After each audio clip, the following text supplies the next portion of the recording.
who don't know me, my name is Kenzie and I'm so happy that you found my channel.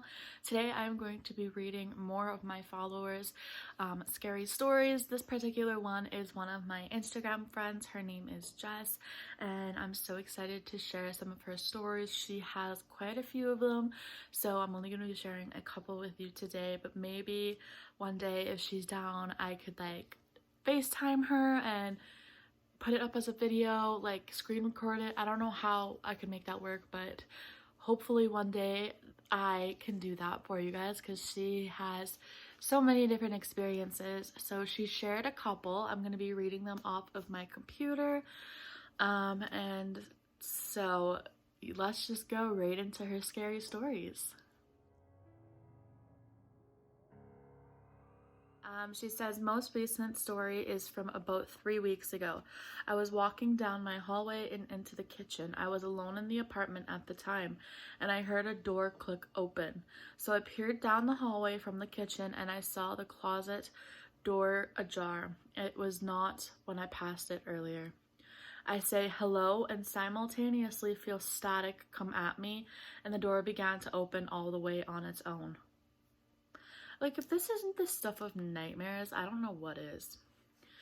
Another one that has followed me over the years is hearing my name being called by an angry man. First time I heard it was when I was about 9 or 10 years old. I had just gotten back from my karate lesson and I had forgotten my karate belt in the car. So I went out to go and get it. And when I got to the car, I heard a male voice saying my name, Jessica. I thought it was my uncle or my dad's friend stopping by to visit, but I looked around and I didn't see anyone. When I turned to go back into the house, I hear it again, this time angrier. So I immediately run to the door and get inside. Then the second time I heard it, I was 12. I was outside playing with my sister in an old trailer my family had, and she left to go to the restroom. So I stayed and waited for her to come back. I then hear the angry man voice again inside the tiny trailer, so I immediately knew it could not be a human person I was hearing. I ran out of the trailer and into my house. No shit. Then I heard it again when I was 15. I was in Mexico with my friends on a mountain hillside exploring a cave, and when I was in the cave, I heard that male voice again, twice, and very angry. I then just told my friends that I was getting hungry and that we should head home to go eat. The last time I heard it was when I was 24. So I wonder if she just didn't mention it, but that's a big like gap in between. Like that's 9 years, whereas the other ones were like 2 years. So it'd be interesting to know if she had heard it in those 9 years or if it just completely jumped to 24. But anyway, I was hanging out with my friend in their room and I heard the voice call my name. It sounded like it was coming from the kitchen. Then I heard it call my name a few seconds later from further down the hall. My friend did not react to the voice, so I knew I was the only one who heard it. And keep in mind, we were alone in the apartment. So I just ignored it, and luckily I have not heard it calling my name since then. Whoa. Those are the ones she has shared with me. Like I said, I could probably FaceTime her. Knowing her, she'd probably be more than willing to share more stories with you guys. But now I'm going to tell you a couple of stories that my grandma has told me throughout the years. She used to live in an extremely haunted acreage, and so her house has always been haunted. Like the house my mom grew up in was haunted, and then because this is her mom. And then when she moved to a different farmyard, that house was haunted. And then she moved to town and that house was haunted. So extremely haunted. We think that it follows her around, but there's a few of my favorite stories. One I did mention in my paranormal experience, the night I was ready to die. I'll link that. I'll throw it up on the screen and link it down below because that has one of my favorites in it. But another one of my favorite is when my great uncle was staying over the night. This was a big house on the farm, and so when people came to visit, they typically stayed at her house. And so my uncle was sitting downstairs sleeping on the couch, and my my great uncle was sleeping on the couch, and keeping in mind that my uncle, my mom's brother, still lived at home at this point. My uncle worked away, so instead of just having a house in town, he just stayed in the basement of my grandma's house because he was away most of the time. So he had the basement like pretty much to himself. Like the laundry was down there, but other than that, my grandma didn't go down there.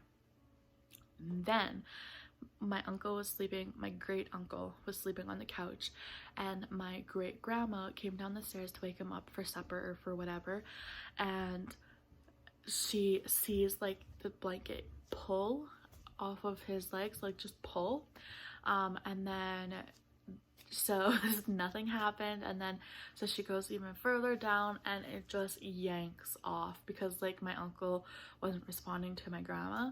So and this blanket yanks off and both of them just scream and go back upstairs.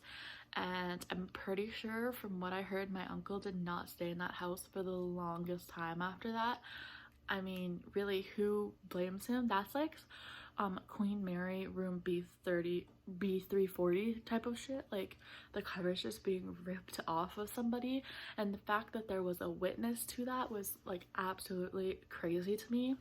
Another one of my favorite stories from that house is my grandma had heard a loud bang. She was upstairs, and like I mentioned earlier, the laundry was in the basement, so she was upstairs and there was a loud bang in the basement. She was home alone.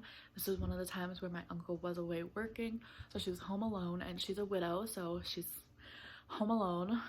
How many times can I say home alone?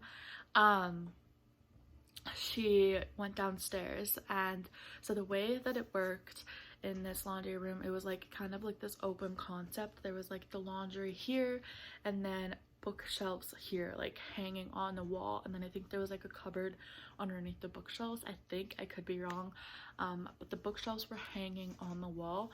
And when my grandma came down and looked into the laundry room to figure out what this noise was, laundry machines are here, bookshelves are here. When she went down, bookshelves were here on top of the laundry, and books were scattered across the room, and there was a lot of like old books that were my grandpa's, and so that's why they were downstairs like in the laundry room. Like they were there for sentimental reasons, I guess.